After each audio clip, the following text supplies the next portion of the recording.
बिस्मिल्लाहिर्रहमानिर्रहीम। अस्सलाम वालेकुम friends, welcome back to my YouTube cooking channel street food Zayka. आज आपके साथ मम्मा शेयर करने जा रही हैं देसी साग बनाने का पंजाबी तरीका। देसी साग बनाने के लिए यहाँ पर हमने 1 किलो सरसों ली है, इसको इस तरीके से चॉप कर लेंगे। आधा पाव मेथी ली है, इसको इस तरीके से चॉप करेंगे। मेथी हमने इसलिए कम ली ताकि हमारा जो साग है वो कड़वा ना हो।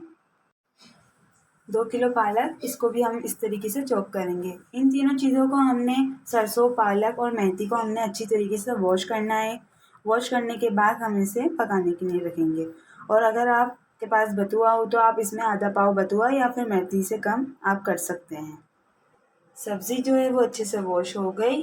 यहाँ पर हमने 9 से 10 टमाटर लिए हैं, थोड़ी सी हरी मिर्च और 1 पोती लहसुन।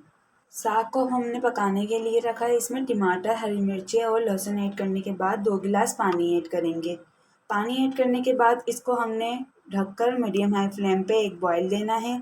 एक बॉयल देने के बाद हमने इसको 3 से 4 घंटे मीडियम लो फ्लेम पे पकाना है।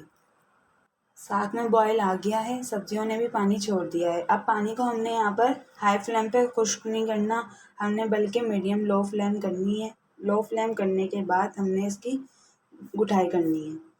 थोड़ी थोड़ी हमने इसकी गुठाई करनी है। इस तरीके से हमने 10 से 15 मिनट बाद गुठाई करनी है। साग को बनते हुए यहाँ पर 3 घंटे हो गए हैं। अब हम इसके मसाले तैयार करेंगे। मसालों में हमने यहाँ पर 2 टेबल स्पून बेसन, 1 टीस्पून हल्दी, 2 टेबल स्पून कुटी हुई मिर्ची का पेस्ट बना लिया। मसालों को अच्छे से मिक्स कर 2 टेबल स्पून पानी ऐड करके इसकी लई बना लेंगे।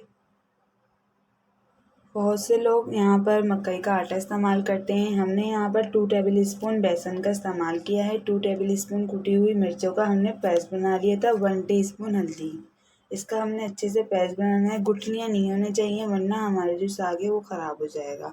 और इसमें हमने मकई का आटा अगर लेना है तो कम ऐड करना है, अगर हमने बेसन लेना है तो वो सिर्फ 2 टेबल स्पून ही लेना है। साग बनते हुए यहाँ पर 3.5 घंटे हो गए हैं। अब हम इसमें पेस्ट ऐड करेंगे। पेस्ट ऐड करने के साथ साथ इसको अच्छे से मिक्स करेंगे ताकि इसमें बबल्स नहीं बने। पेस्ट ऐड करने के बाद हमने इसको मिक्स करके अच्छे से आधे घंटे के लिए लो फ्लेम पे पकाने के लिए रखना है। साग में तड़का लगाने के लिए यहाँ पर हाफ कप कुकिंग ऑयल लिया है। इसमें लहसुन को इस तरीके से कटिंग कर लेंगे। लहसुन को हमने लाइट ब्राउन करना है।